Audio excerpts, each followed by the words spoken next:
Welcome to the Outlaw Radio Show. My name is Zach Adams, and I am a servant of King Jesus. I'm blessed to be the husband of Jessica and the proud papa of Quincy, Theodore, and Mabel. I'm also incredibly blessed to pastor the greatest church around, Calvary 316. Our Sunday service is at 10:30. If you're local, come hang out with us one Sunday morning. If you're not local but looking for a good church that you want to check out online, you can learn all about the church by just going to our website, which is calvary316.com. I am joined in studio by two familiar characters. We've got Pope C and I've got Spice Daddy, but we have a special guest tonight that I'm just going to go right to the beginning and introduce, and it's Miss Elaine Perez. How are you tonight? I'm doing great. Thanks, Zach. Thank you so much for coming. It's a bit of a drive from where you reside, but you weathered the traffic. Yeah. And you got here. Creighton, how are you, my friend? I'm doing well. It is a beautiful day. Yesterday was grody. Yesterday was pretty gross around here. Yesterday was gross. It was raining the whole day. Today it was sunny, dry. It was nice. Windy, cold. I wasn't actually outside. I didn't see You were not. Yeah. Spice Daddy, how are you? Oh, what are you in the middle of doing? I was distracted. Oh, what do you have in your hands there, Spice? Oh, this is an enthralling book. I've read it many times, but it gets me every time. It gets you every time. It gets me every time, and this is the perfect season for it. Written by a couple friends of mine, Jessica Adams and Emily Norris, and it's pretty good. I found it on Amazon. It's a Christmas book, right? Yeah, Christmas book. I love Christmas. 'Tis the season. Mm-hmm. It's also got some subtropical weather kind of vacation vibes going with it, and Christmas. Those two things are great. I know the tropics and Christmas, reindeer, elves. Yeah. Reindeer, elves, the beach, rivers, dolphins. So the name of the book is what? An Amazon Christmas. And you can find it where? Find it on Amazon Prime. In fact, it is on a special sale right now. You can get it for a cheaper price than normal. Go buy a book, please. We could. It would be beneficial to sell a few of them. Anyway, that was a shameless plug. Thank you. We also have, that's back there. I've got reindeer looking over my shoulder, and so we got that out of the way right off the beginning. We did. I messed up last week and I forgot, and so I wanted to make sure I got it out of the way this time. Absolutely. And I'm just for our viewers. I'm not getting paid for this. I just enjoy it. finding new ways to bring it into the conversation, and it's been one of the greatest moments last year or so. Creighton, before we get to Elaine and her story, explain just to everybody, especially if someone's new tuning in for the first time, tuning in, like who tunes in? Literally it's not like no you're one. you're not at a dial. That's such an antiquated phrase. But whoever's tuning in, why don't you explain how the show works? And So basically what you're watching is the filming, another antiquated term, right, of a podcast.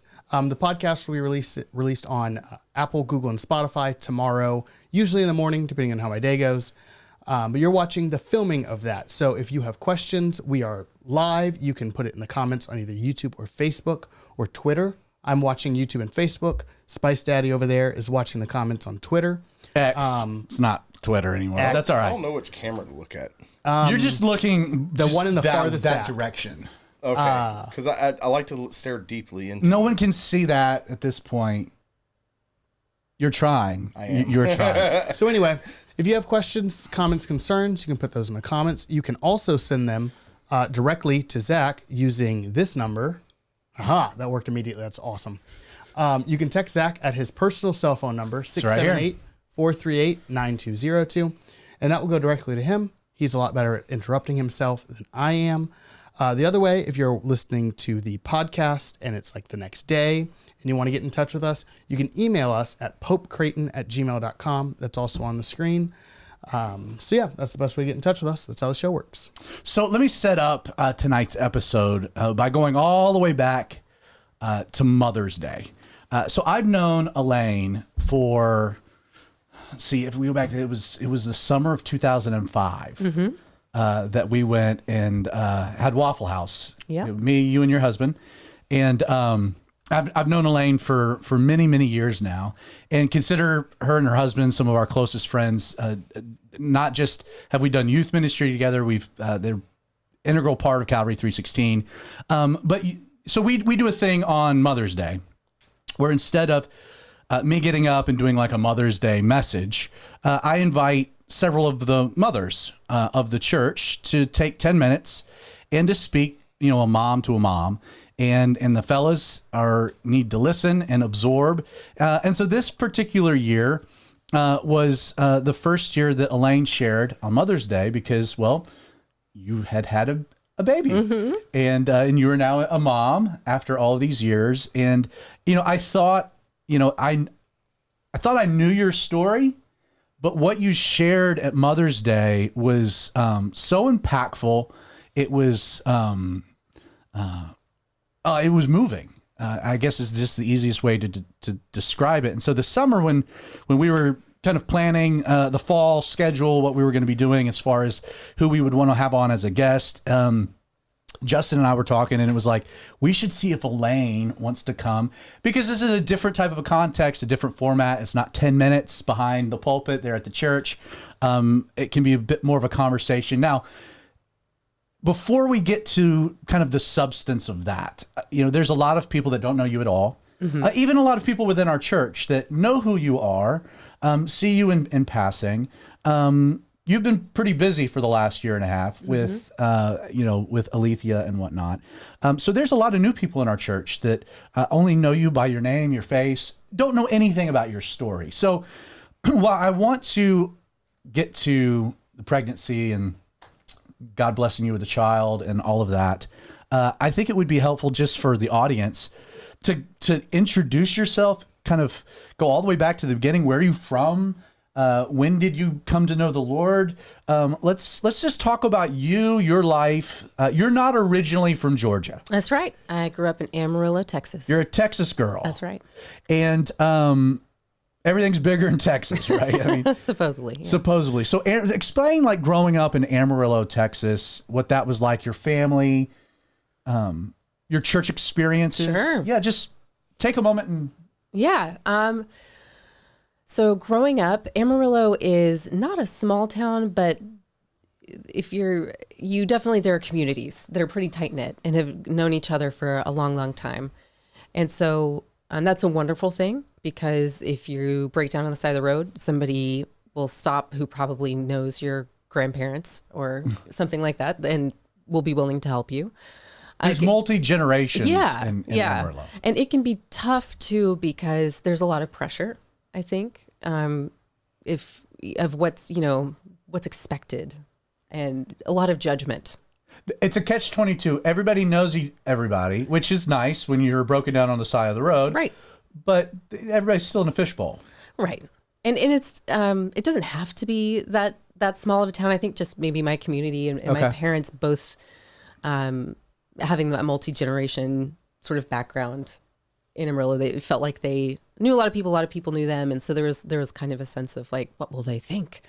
Now you grew up again Amarillo, but it wasn't just like your mom and dad. You were multi-generational from that area, like grandparents, aunts and uncles around. Like, was it? I did have some grandparents and aunts and uncles around. So my grandparents had moved there, and I haven't done a lot of genealogy. Okay, great. So I don't know a lot of the history, but I do know that at least my mom's parents didn't grow up there. And I know that my grandmother, my father's mother, didn't either. So I think they were the first generation to really. What was church life like? I went to a Presbyterian church growing up, and my parents had a strong preference for Sunday school.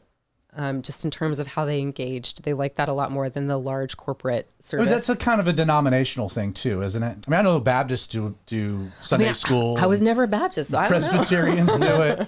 I think mainline denominations do Sunday school. So that's what they did. That was how they so I would connected. participate in Sunday school growing up, and generally liked it, and went through a phase where I was very passionate about Christianity. And then I would say in college, I started to doubt and struggle.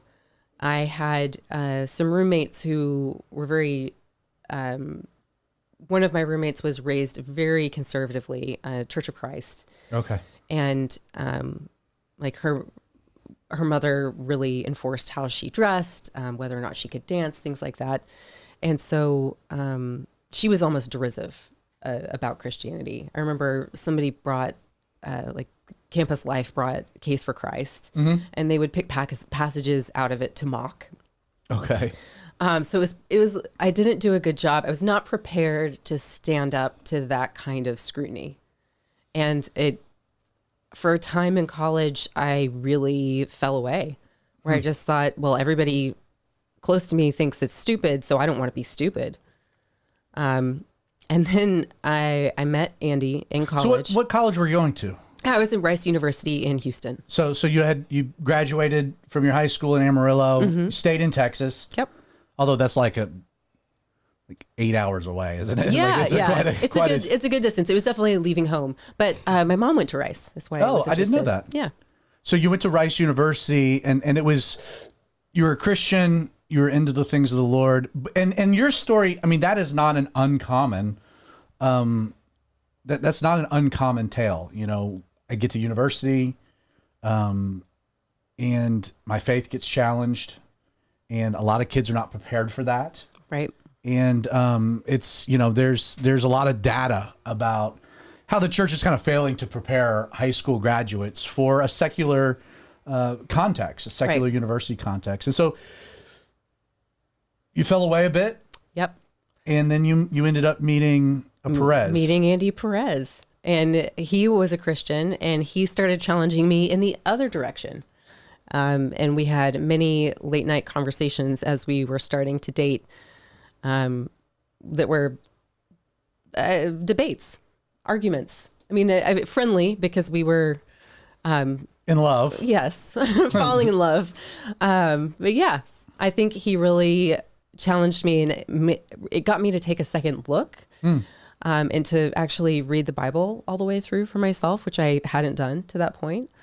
And he was a year older than you, right? Mm-hmm. That's right. So about what part of your college was this? Your sophomore year? Was this freshman year? When did? More my junior and senior year. Okay, so it was later. It was later in. Okay, and so you meet this guy, and he starts challenging you the other direction regarding your faith.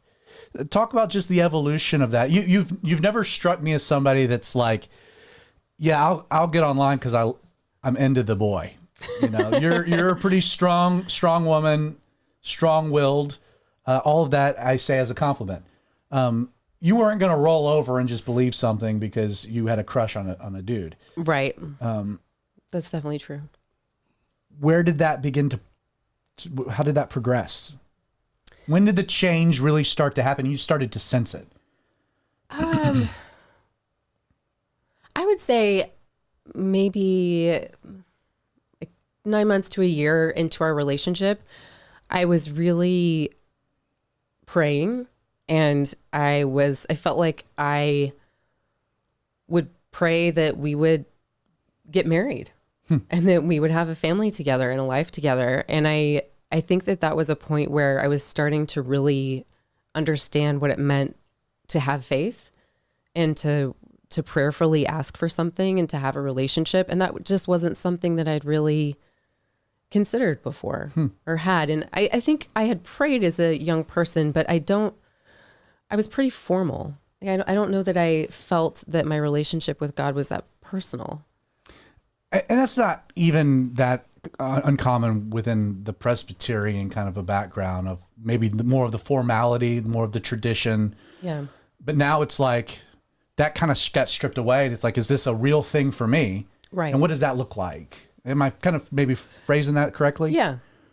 Yeah. And just having this realization of the kind of relationship that it could be, and starting to sort of test that out and to start to put faith in prayer, and that my prayer would be heard, and that I could be directed. And the one silly thing though, you know, as a kid, I do feel like I had a miracle in my life, and that, do you want me to? Oh, I'd love to, like, we can go wherever we want to go here. Okay. So I used to play club soccer, and my mom would drive me all over the state to go wherever the club soccer team was going. And we were traveling, and a semi cuts her off. She swerves, loses control of our Suburban. The car hits a light pole on the side of the highway, hits a fence, rolls, lands on its side. Normally on How old are you? I'm probably 12. Okay. Normally on these trips, I would have been laying in the back of the Suburban, no seatbelt. We had this little tiny travel TV with a VCR, and I would So you watch and I are movies. the same age. Yes. There were no rules back then. Right. It was not neglect. That was just how That was how it was. Yeah, no. Especially in a Suburban, you're in a mini tank, an Yes. American tank. Yes, it really was a mini tank. But My mom had a Suburban as well. Yes. Okay. So I get into the Suburban to start this drive home. And for some reason, the TV, it had been working. I had been using it on the way down. And all of a sudden, it just doesn't work. And so I'm sitting in the passenger seat wearing my seatbelt. And so, we're on the car is wrecked and, laying on its side. And my feet are kind of like dangling in the steering wheel. And we have to crawl out through the back, and it's crushed in. Like where I would have been was where that light pole hit the Suburban. I would have been destroyed if that TV hadn't have mysteriously, suddenly stopped working. So you had experienced the providential hand of God. yes. And I did at the time, I did feel that it was a miracle, and I'm ashamed that I didn't hold on to that, and that I let my faith be challenged, and that I turned away for a time. Do you think that was still in the back of your brain though? Like, do we really walk away in that context? Like, it's a journey. So. It's a journey. Yeah, it's a journey. I do think it was there. You were wayward. But you think something like that happens, and you can understand it as the providential hand of God, and you think that would be enough, right? Like that would be the fleece. Like it would be enough, and then it's not, and then it's like, oh, gosh, I'm making the same mistakes. At the same time, that's really not that surprising. Judas walked with Jesus for 3 years. Peter cut off an ear, saw Jesus reattach it, and then still denied him 3 times that same night. Like we are people, and that's why we're told that faith comes by hearing, hearing by the word of God. It's not miracles that create faith. It's the word of God that creates faith. But there was, even bringing up the story now means they never left you. You still knew deep down. Yeah. It just took. It took maybe walking away for it to then become a real thing. And so you meet Andy, you guys are dating, you're having these religious debates. Knowing you both, to have been a fly on the wall. The fact that you didn't just drown him at various moments in a bathtub. Sharp. He's a sharp guy. Yep. He married you. So, continuing the story from that point, so you guys decide that you're gonna get married. Maybe before we get to even that, if you had to look back on it, like when do you think you got saved? It's tough because I would say there was a moment in my youth when, I did confirmation classes, and I decided and agreed and was baptized in the full sort of acceptance of, Christ's sacrifice for me. And so I would say that was the point of conversion. That's a moment. But then I kind of had this lapse in college and sort of like a committal of my life to Christ. Was there a specific moment where you kind of were like, yeah, I am all in?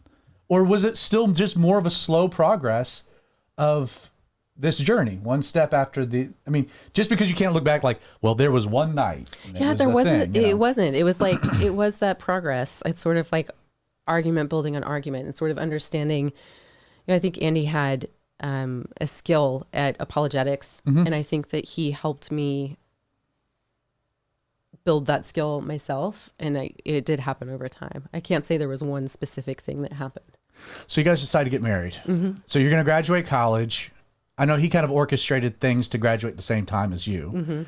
I say orchestrated, like he goes to Australia, Yeah. just I think he may have needed the credits. I think he was a fifth year, a natural fifth year. A natural fifth year. Yeah. But you guys decide, okay, we're going to graduate college, we're going to get married, and we're going to start a life. That's kind of how it rolled out, didn't it? Yeah. And so what year was that? 2000? 2005. 2005. We picked up, moved to Georgia, and that's when we met you. So where did you get married? Houston. It was at a Calvary Chapel, though, wasn't it? By a Calvary Chapel pastor, but not in a Calvary Chapel. It was a guy from Calvary Houston, one of Ron Hint's guys. I think I've met that guy, and that's a whole nother conversation. So you got married, and then you immediately move to Atlanta. Why did you move to? I know Andy didn't have family in Atlanta. You didn't have family in Atlanta. Oh, Andy was going to be a rock star. Okay, so explain this. Okay, so Andy's a musician. He plays the piano. He sings. And he leads worship at Calvary 316. He's very talented, and he said, I wanted to make a go at this. And there is a very talented drummer that I used to play with in high school. He lives in Duluth, Georgia. I think Georgia's perfect because in Atlanta, you're near the coast. You can drive to some major markets, whereas in Texas, to drive. You have all the freeways come into one place. Yeah, you have the can airport. Travel pretty easily. So he thought it was the perfect storm for rock star success, and it wasn't saturated like New York or LA. That was the logic. So you moved to Atlanta because your husband is pursuing a dream. Mm-hmm. And at the time you had just graduated from college, so you were down for the adventure. Yeah, I figured I can get a job. So what you did get a degree. What's your degree in? My degree was one that I made up. It's called an area major. Is multimedia and design communications. I wanted to be in marketing and advertising. Rice didn't have a degree like that because it's a trade. So hence the communications aspect of it. So I jumped through a bunch of hoops and had a faculty sponsor to make this degree, and it was based on one at Northwestern. That's why they let me do it. And so you had the type of degree that didn't necessitate. Let me say that again. Necessitate. Stuttered that out. You could move anywhere, like it. Yeah. Atlanta, big market. So you guys move to Duluth. I remember the apartment. Mm-hmm. And Andy starts pursuing this dream. You get it was Blue Sky, wasn't it? Blue Sky Advertising Agency. That's right. That was the Hawks and the Thrashers. Uh-huh. And that was one of the first dates that we had with you guys was going to a Thrashers game. We had never been. Jessica and I drove to your place in Duluth. But you guys made the decision to find a church. Mm-hmm. And that at that point was very important for you both. Mm-hmm. How did you end up at Calvary Chapel Stone Mountain? Yeah. Andy's parents had moved to Florida. They had been all over. His dad was a pharmaceutical executive. Mm-hmm. So they had moved around a lot, and they decided to retire in Florida. There was some family there for them. Fort Lauderdale, right? Mm-hmm, Fort Lauderdale. And there's a Calvary Chapel megachurch there. It was Bob Coy's church at the time. At the time. And so Andy had been to that church and loved the Calvary Chapel movement, loved Bob Coy's teaching, and that's why you got a Calvary pastor from Houston to do it. Yeah. So you guys moved to town, look for a Calvary Chapel. Exactly. And that's ultimately how you ended up finding us. I'll never forget, at the time I had been in youth ministry for about 2 years by that point. And God was just doing a very cool thing, but I was on an island. Like I was really just praying, Lord, I need help. I need a worship leader. I just need help doing what I'm doing. And I got a random email from agperez@gmail.com. I just said that publicly. Sorry. But I've said that from the pulpit. So, I mean, it's out there. Well, and he doesn't respond. Yeah, he doesn't. He won't reply to your email anyway. But and it was like, hey, my wife and I, we just got married. We moved here. I'm going to be a rock star, but in the meantime, would love to help out with youth ministry. And I met you guys at a Waffle House like a week later, and we've been friends. We've been friends ever since. So now, ultimately, Andy is not a rock star, but you guys ended up leaving Duluth. You settled in Atlanta, bought a home in Atlanta, and I mean, good grief, this is now. It's about to be 2025. So, I mean, you've spent a significant amount of time. That's right. In the Atlanta area. I want to move the story along. Okay. I think that was a good, you guys can comment. You kind of introduced Elaine a little bit, kind of get a better feel for who she is. Spice. Yeah. Yeah. Okay. Thanks for contributing to the show here. Well, I mean, what else? Thanks for jumping in. What kind of things am I supposed to ask? I don't know. I'm just enjoying listening. Okay. If you'd like to join the conversation, because I'm not getting anything from Spice Daddy tonight, you can shoot me a text. What made you settle on Atlanta and not Metro Atlanta, outside the perimeter? We started outside the perimeter Right. because the drummer was working at a guitar center in Duluth. So they were going to do their band practices in a storage facility, in a storage unit. They had some very long extension cords, and that's fine.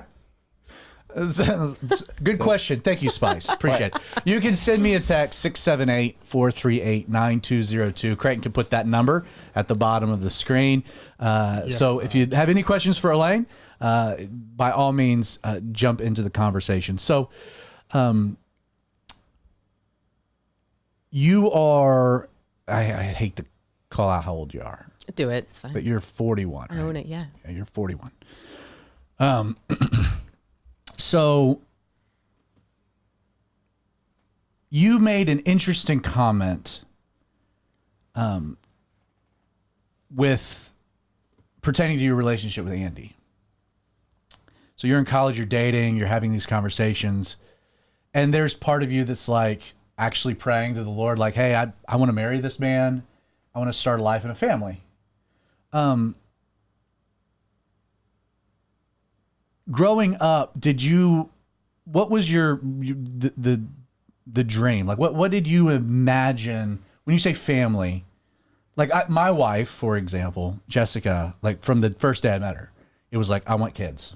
Like, I want to have kids. Like, I want to be a mom. I want to have kids. Like, she had no interest. Like, that's what she wanted to do with her life. You graduate from college, a degree. You're a career-minded woman. You've been very successful in your own right with your career. Did you not want kids? Want kids? How was that? Talk a little bit about that. I was not wanting kids right out of the gate, but I did imagine a life where I would have kids. Okay. I had a little bit of conflict about it because I had worked, I think it had been maybe about 7 years that we'd been married when I went to get a master's degree. And after finishing that degree, our decision was, let's try to start a family. And what year was that? That was 2012. Okay. And so at that point, I was really excited about it. Yeah. So that's when I was really welcoming the idea of children and was very excited. And that was, I mean, we had Quincy in 2011, Christmas Eve 2011. That's kind of like when our friend group all kind of started like, hey, we're at this point, let's add some hooligans to the mix. Yeah. And I know that like in that process, I'm not sure everyone thought that that was something that you wanted or not. Like, that's a very personal question. Like, do you want kids or not? But you had that desire. Yeah, for sure. And so that was 2012. So there's a bit of family planning that goes into that. Mm-hmm. And at what point did you start to get disappointed that it didn't seem to be really happening? There's that disappointment right at the beginning where it's kind of like you make the decision and you think like, wow, this could happen for us. I'm so excited about it. And then the next cycle you're like, oh, not this time. Right. And then and it's a big decision when you get to that point. You're like, hey, we're going to go for it. Like there is that. Yeah. Like it could happen anytime. Yeah. We're going to be broke real soon. Yeah. Yeah. And then probably at about 6 months, a year, it was like, okay, like something's wrong. Does, I know from Andy's family, like his mom and dad, struggled with fertility. That's right.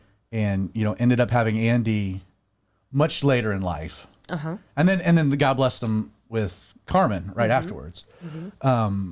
Like 6 years. Was there was there, yeah, not right afterwards. It was like There's a gap. Yeah. Was there any of those issues on your side of the family that would have given cause for alarm, or is this really one of those things like what's happening here? Yeah, there was my grandmother on my mom's side had adopted 2 children, and then my mom was a bit of a surprise. Okay. I don't have a lot of information about whether there was a struggle or they sought treatment for anything, but maybe an indicator that there's some. So after a year, you start to get a little. Yeah, like, okay, something's probably wrong. So we did some testing for me, and everything looked fine. And then it sort of started to fade. Is like, okay, well, I guess it's just not in the cards. And I didn't want to do the more intense fertility treatments because IVF and all of that. Yes. You're right. From what I understood, the emotional burden of it was very high, and the hormonal changes that you have to go through in that process were very difficult. And I felt I wasn't sure that was going to be good for me. I already have some kind of, I have generalized anxiety disorder, which we can talk about a little bit later. Yeah. Which I was not being treated for at the time. And I think I was a little bit worried that doing something like that to my body might really, really take a toll. Yeah. That's some wisdom. I mean, it's Maybe, yeah. I don't know. So here you are. What is the resolution? Is it, well, we're just going to stop trying, or is it, well, we're just going to put this in the Lord's hands? Like where did you and Andy kind of come to at least a peace about where things were at? We're not going to do this. This is where we're going to be. Yeah, there was definitely conversations considering what else we should do. And our takeaway was like, look, if God wants us to have a child, we'll have a child. And there's lots of examples of that in the Bible. And so God's in control. And we started thinking like, well, maybe adoption is something that we'll consider. So as we were getting close to 40, when I was getting close to 40, we were starting that conversation. So you started having that conversation about so you still, even as you're getting closer to 40, you still have in your mind, like, I want to be a mother. Yeah, I did. I was conflicted about it, I will say. Yeah. Especially as, it had been 10 years since we decided to start trying. And so I had sort of, like, you settle into your life, you have your routines, and you do the things that you do. And it gets harder and harder to imagine change and to imagine what that will look like. And if you can do it, and will you be good at it? Will your partner be good at it? And you kind of get in your head about it, or at least I got in my head about it for all of those reasons. And so I started to feel less certain. And I was definitely conflicted. Do you want to address kind of what happens, or do you want to maybe bring in the anxiety stuff first? What order in which you want to maybe? Yeah, because you brought up both issues in your Mother's Day. Yeah. Which one do you want to go with first? Let's talk about what happened first. Okay, So you had given up on actually getting pregnant. Yeah. In your mind, kind of set that aside. Yeah. And initial conversations about adoption, maybe not. Then what happens? I get pregnant and I think, wow, it's a miracle. So you get pregnant. What were you like immediately? Because you'd never been pregnant before. That's right. Was it like, oh my gosh, am I pregnant? Like, how did that happen? You get a test. Yeah. You do all of this before you tell Andy. So like, let me see that scene. Yeah. So I am late, and this had happened before, and I'd taken some tests before and never had a positive test. And so I was like, this is just, another thing. But I do enjoy the occasional drink. And so I was like, I should just double check. to be sure. And lo and behold, positive test, first ever. So I was over the moon. So I showed Andy, and we were both very, very excited. And in that moment, I mean, what was like, there has to be a little bit of a freak out. Yeah. Like, I can't, like, really? Like, I didn't know this was possible. Now? Right. And it's like, Lord, we put this in your hands. Yep. And here it is. And we maybe even reached the conclusion that your inaction was an action in and of itself. Yep. This is what your plan was for our lives. Yep. And then he just changes that in a hurry. But that's not the end of the story, because that immediately came with some disappointments too, didn't it? Yeah. I had a loss. So after all of that, right? Yeah. So first trimester loss, and I took it really hard, because after putting it in the Lord's hands and after feeling that elation that the impossible had happened and feeling like this is my destiny, like God has blessed me, I felt like, ooh, it just got taken away. And it was not. I was a fool. I felt foolish. I'm so sorry. It's a natural reaction. That's I think anybody watching, we feel the pain with you. Like, yeah, so here you are, and it's like, okay, well, now you start processing, well, Lord, what were you trying to teach me? Was this obviously it's not a cruel joke. You're not a cruel God. Right. I feel like it's a cruel joke, but Lord, what are you doing? Yeah. I mean, questions. I felt like I had misinterpreted the whole thing. Like, okay, this is not what I thought it was. So, the thing that it did that was really positive is it made that sense of conflict I talked about went away, because now I knew, after being pregnant and having that loss and the way that I felt about it, I knew for sure I was willing to change my life to have a child in it. And so now it was something that I could actively pray for directly. Yeah. I would be praying before, but it was more like, if it's in your will, Lord, bless me with a child. Like, I don't want to presume that this is the right thing for me, or, maybe maybe I haven't been blessed with a child because I wouldn't be good at it, because I have this anxiety problem, which can lead to, I don't know. I reacted to a lot of stuff with anger. I don't know. So I thought maybe there's a reason. And then, but now you're praying like Hannah. Now I'm praying like, please give me a child. Now I want a child. You're at the doors of the tabernacle. Yeah. Weeping, bitterness of soul. Yes. To the point that Eli's looking over thinking you might be drunk. Like, this is like this is the Hannah prayer at this point. Yeah. It's like, Lord, I want this. Yes. Yes. Very directly and specifically. I know that I want this. Do you think that, I mean, just again, looking back, that there is something beautiful about the way that the Lord kind of I do laid that out? I do. So you're now praying. Mm-hmm. How long until you get pregnant again? It was quick. I mean, I want to say like 6 weeks or 8 weeks. Like, it wasn't long. So it was the Lord answered quickly. Yes. Yeah. And now there is the anxiety, a bit of fear. Mm-hmm. Like, I don't want to do this again, you know? Yeah, definitely a little bit more cautious optimism. Yeah. Well, and we know that because, with Quincy, before Quincy, we had gone through a miscarriage, and I understand that you really want to be happy and excited. Right. But now everything in you is like, oh, not yet. Right. But everything went well. Yeah. And smooth. Yeah. And then last year, was it last year? How old is Alethea's 1? Yeah, she's about 15 months. Okay, so it was last year. Mm-hmm. In September? It was September. You had a beautiful little girl. Yeah. And her full name? It's Alethea. No middle name. No middle name. I didn't know that. I didn't know. I did not know that. It's breaking news here on the Outlaw Radio Show. It's 4 syllables. Like, that's a lot, right? You're going to throw another name in there? Listen, we went Mabel and Grace Adams. Yeah, so like we have a mouthful. You're a lot. Yeah.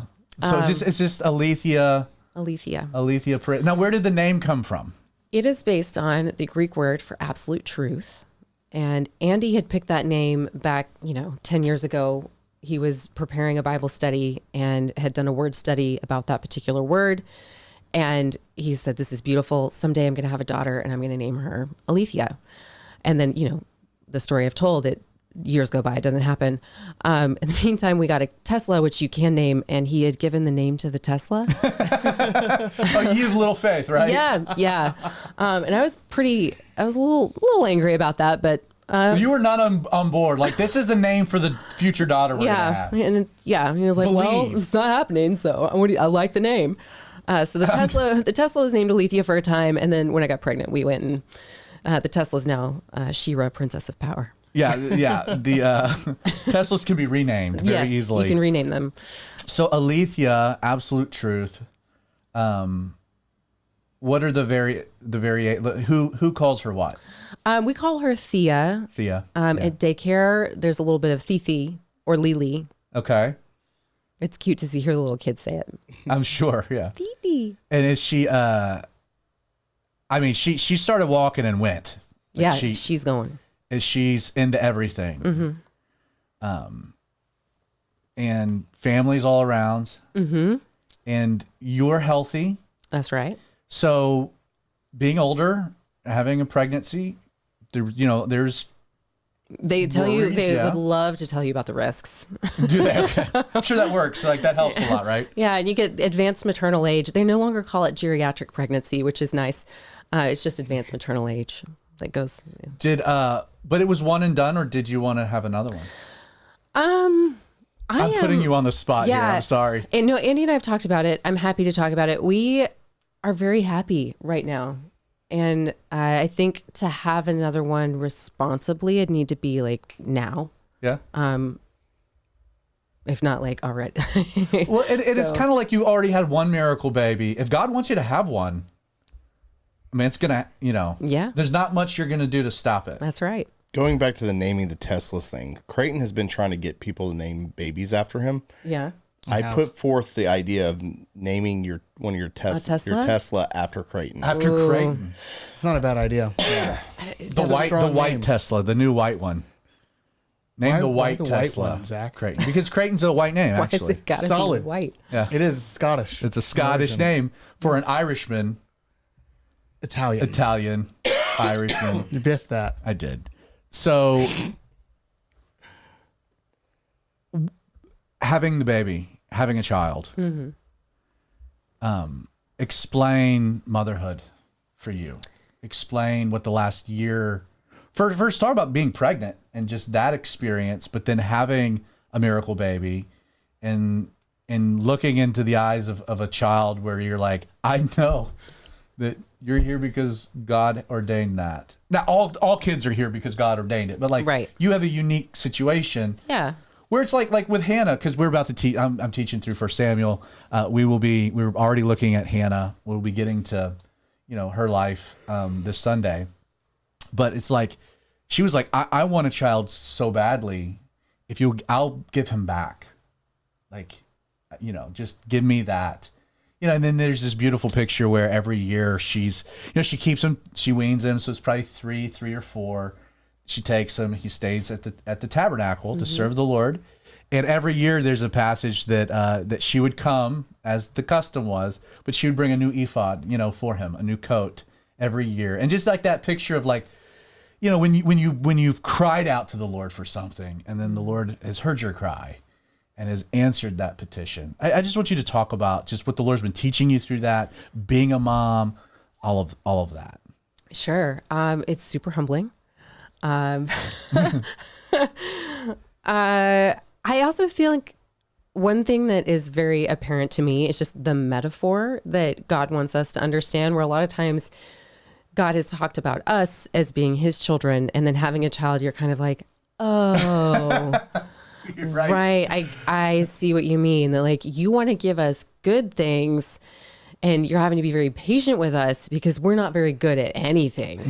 And that kind of a concept. Yeah. But so just feeling that sort of absolute love she hasn't had to do anything to earn it. In fact, like, she's not good at doing things to earn it. Right. No. Right. So, but still feeling that love and understanding that that's what God feels for us. Like unmerited favor, just the grace of God. Yes. Unmerited favor, grace, and also just the patience and like the desire for like, I'm trying to help you, or like, I'm trying to give you something good or teach you something. And it's not taking yet, but maybe someday. Oh, she's Spitfire for sure. She's spunky, and she's got a light in her eyes, and she absorbs. She is, especially when you guys come on Sunday to do worship, and you know I've watched her now. You know, she's now walking, and it's like she's telling her daddy what she's wanting. Like we're gonna lose control of the worship set really soon, and it's gonna be Father, you know. Abraham had many sons, you know, like we're going to end up with Zacchaeus was a wee little man, the walls of Jericho. And Andy's like, I've lost all control because this is what Thea wants. It's what she wants. It's what she wants. Let me ask, I'm sure that the years of watching friends become mothers and watching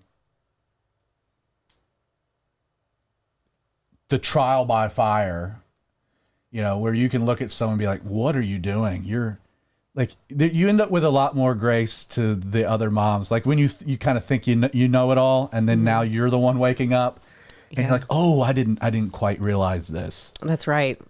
Andy and I were just talking last night about the idea of tantrums. Yeah. She's starting some tantrums, and it's just having that sort of understanding of like, you know, we were on a plane one time, and there's this little toddler girl, and she's screaming things like, I just want to go to the bathroom. So I'm sure if you're not a parent, you're on the plane and you hear this girl screaming for quite a long time. But take her to the bathroom. Yeah. You're like, why won't you take her to the bathroom? And now it's like, oh, like she's manipulating you. Yeah. Like, she knows what to say to get what she wants. And there's a reason that you're not doing that. And I just have so much patience for that. You're like, wait. That wasn't about the bathroom at all. Yeah, do not take her to the bathroom. You stand strong. I'm with you. Right. It's not like raising a dog.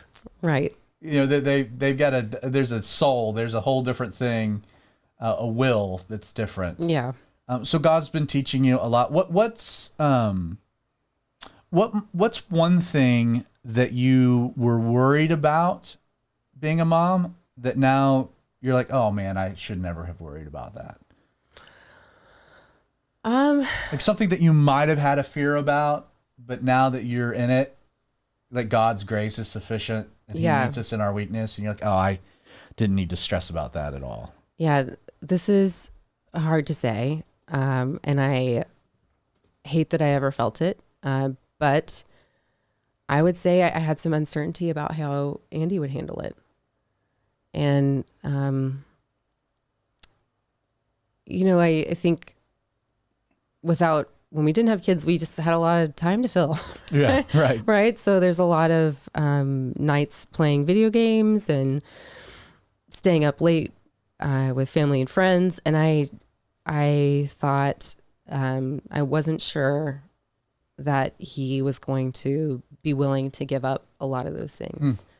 And I'm sort of ashamed that I doubted him in that way. And I think that that's very hurtful, and I recognize that it is, but that is truly one thing that I felt uncertain about that has been he's been such a blessing in terms of being there for me and helping. And I think the beginning of having a child is hard for fathers because of the mother, especially if you're breastfeeding, just being like such a critical part in it. I can't feed the kid, honey. I can't. Yeah. So there is this kind of imbalance just that has to be, there's some strategies you can use, but it's different. Well, you know, if I can encourage you in the perspective for a moment, you had made the comment about just, you know, we had lived our lives a certain way, and you get into certain patterns and certain routines, and you know, when a woman gets pregnant, it is so real for them immediately. Mm-hmm. You feel it physically. I think there's a spiritual thing that's going on. You feel it emotionally, like you feel it. For a guy, like I don't feel pregnant at all. You know, like there's a truth to the reality of like, it doesn't hit you that you're having a child. Now you can like touch the belly and feel the kick, and you know there's something in there. Like your wife's body has completely changed. You know, there's an alien growing in there. Mm-hmm. But like it doesn't hit you. I think for a man, it doesn't sit like really become real until the moment the kid comes out, and you're like, oh my word. I know for me, that was the moment of realization of like, Jessica has had this physical thing with this child. I haven't, but the moment the kid came out, Quincy, it was like, oh, this just got real. Like everything my wife has been feeling, going through, like you're that first night and you're sitting there looking at this thing like, I got to provide for it. I've got to protect it. I would die for it right now. It can't even speak. Like it completely changes. And then you drive it home. And like, that's the most nerve-wracking drive of your life, because now it's like, they don't send a nurse with you, you know, like, right. So like, you know, I think every woman to an extent probably shares the same fear that you did, especially with the first one of like, I don't know how he's going to do with this, but he's going to have to figure it out in a hurry. Yeah. And we do. Yeah. So I don't think you should feel bad about doubting that, because I think every single woman probably doubts that to an extent. You know what I mean? Yeah. Yeah. And then even for Andy, like where, you know, his life, he is in routine and is in a pattern, and that is going to now radically change. There's always an adjustment to that. Yeah. Let's talk about the anxiety and how that ties in with everything that kind of went on, you know, kind of compounds. What, Craig? I was just saying we got about 10 minutes. Yeah, I see the clock. It's right there. I was trying to be subtle about it. Yeah, no, the subtleness is the clock on the wall that says 8:50. I'm glad that we're doing this now. Yeah, appreciate it. Good producing, Crane. Way to go. Thank you, Elaine. Just mixing it up. So let's talk about the anxiety and all of that. Okay, so I mentioned I have generalized anxiety disorder. I went for many years without treatment for it. And can you explain what that does, like how you'd feel? Yeah, I think people can deal with it differently, but I would feel very overwhelmed, a high level of stress all the time. That can cause you to go into survival mode, which means that you're very quick to go fight or flight. I'm a fighter, personally. So I would be very quick to anger and could be very explosively angry. And there was a very unhealthy pattern of that happening in my relationship with Andy. And you hurt the ones that you love the most, who love you the most, I think, with these kinds of things. That's the truth. Yeah. It's your way of trying to non-verbally communicate to them what you're feeling. Yeah. Well, and you feel safe. So it's like you would never do that to someone at work, but maybe someone at work is causing a lot of stress, and then I'm bringing that home, and then I can't lash out at the person at work, right. But I can lash out at home because I feel safer there, which is terrible. So this had gone on for years. Yeah. That had gone on for years. And finally, Andy was saying like, hey, I think you should talk to somebody about this. And I have some other compounding issues. Like one of the things that shows up for me is hair pulling, trichotillomania. I've had that since I was in about 4th grade. And he just said like, hey, I think you should see somebody.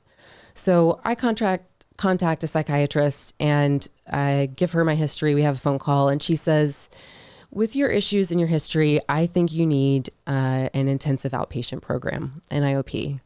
And I said like, whoa, I didn't know it was that bad. I was pretty surprised.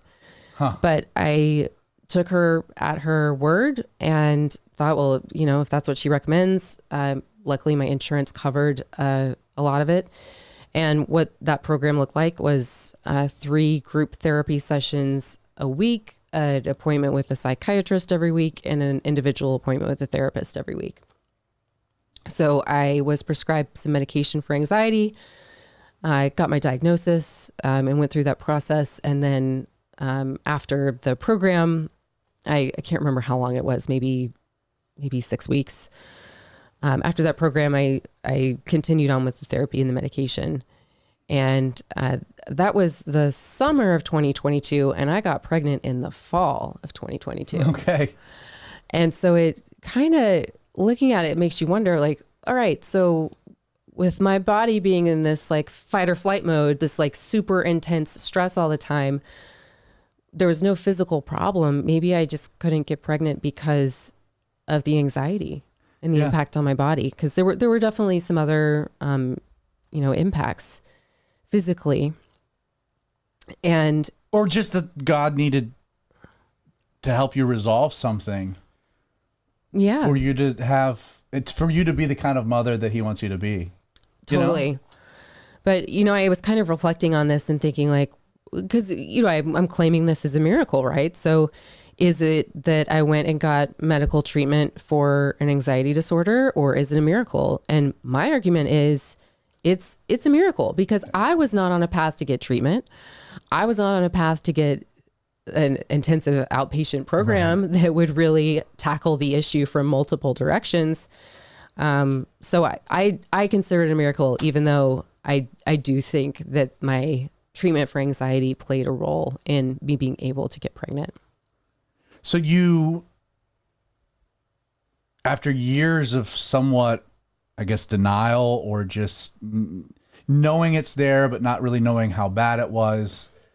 That's a hard thing to do, to admit, to concede. But God used it. Yeah. And in what ways, a therapy like that, is it about equipping you to deal with the anxiety, or like what's the benefit of it for somebody that might be watching and they're dealing with some stress, some anxiety, and there's the stigma maybe, even around the topic within Christian circles of like, therapy and going to a psychiatrist, and which again is, you deal with physical issues with physical remedies. Like, there are spiritual things that should always be dealt with, but I think that's hogwash, the stigma, what needs to be carried. But somebody might be watching and they're like, I'm listening to you, and it's like, it is okay for me to go get help. For sure. Like, what would you say to that person? Just from your own experience and the benefits of it. Yeah, I think one of the things that I would say is to if something isn't working for you, to keep trying. So another thing that I'll say is I had been through a therapy and medication process in high school. I had some trauma as a child that is a whole other story. Yeah. But it led to some repressed memories that came up. And so I had some treatment in high school as a result of that. And it didn't really work for me. And I think I continued to try to get treatment in early college, and it just felt like it wasn't working and it wasn't helping, and I gave up. And I'd say a large part of the reason that I was not seeking treatment at the time was because I had felt like, well, it doesn't work. It didn't work for me. And so my encouragement to somebody, like, if you have an issue that you're struggling with that's impacting your life, to really honestly take a hard look at it and be honest about the impact that it's having on you. And if it is having a significant impact, go keep trying, and don't give up if a therapist isn't the right therapist for you, if a medication isn't the right medication for you. Like, try to be as honest as you can be, and just keep going. And that is another thing. I felt like I also had so much shame about some of the things that had happened, or that I had done, that I had never, when I was a young person seeking therapy, I was not in a place where I was being completely honest. And so if you're seeking treatment, try to get to that place and just trust. And yeah, it sucks to trust someone and be vulnerable and not have it work out and have to do it again. But it's worth it. Like if you're evaluating that there's this impact on your life, keep trying. Let's close with one more thing. I'm going to have you speak. Okay. I'm going to have you speak to a wife out there who has been trying to get pregnant and is depressed about it, is at a low point, and is thinking that God's not hearing her prayers, that this might not be part of his will. Like, if you could look back now to yourself at the low point, what encouragement, what advice, what counsel would you give? Yeah. I'd say trust God, and ask directly for what you want. You don't have to hedge. I think you can ask for it. I think you always have to have the acceptance that your God has a wisdom beyond yours and beyond understanding. And so maybe it's not the thing that's going to happen, but let him know your heart, because he does love you. Amen. And, yeah. Amen. I love that, again, that line about Hannah coming, and it was the bitterness of soul. It was the brackish water down deep. Like, it wasn't living water coming out. Yeah. But she was honest, and God's not afraid of us being honest. I think sometimes he leads us to these places of desperation so that we are honest. And thank you so much for being here. Thanks for having me. And I thought this was great. Creighton, you have any questions or anything final you want to throw in there? Spice, same with you. We can go to you too. I thought this was great. Thank you, Elaine. I learned more about you than I knew, which is awesome. Excellent. Yes, I really enjoyed this. What about you, Spice? Nothing on X, but if you enjoyed this episode, give it a like, share it, and then if you do want to see what we've had in the past, maybe this is your first time, check out outlawradio.org. You can see our archive. You got that out there, yes. I did. Or, you can check out the archive that's on YouTube. Which is outlawradio.live. So that's and then follow us, give us a follow on X or Facebook, or might even be on Instagram and all the social medias. If you enjoyed tonight's episode, please don't underestimate the impact of liking it, sharing it, reposting it. That helps within the algorithms for more people to see this. So if you enjoyed this content, I'm sure there's other people that that would as well. And the easiest way to share it is to just click on those little buttons, the little thumbs up. Not for our benefit, though. I mean, there's tons of women out there that might be in the same kind of position, 100%. or like just the anxiety, stress thing, or even just God's not answering your prayer kind of thing. It could be an encouragement to men as well, kind of thing. 100%. 100%. So, Creighton, Get Fed Today. Explain what Get Fed Today is, and then I'll take us out. Yes, so Get Fed Today is a podcast. It goes out every Monday. It has 5 Bible studies from a variety of different pastors. Currently, I think we're coming up on our 500th study. It's going to be 500. It's an archive now, yes, which is awesome. There is. If you want to get into studying the Bible and you have no idea where to start, Get Fed Today is a great place to start.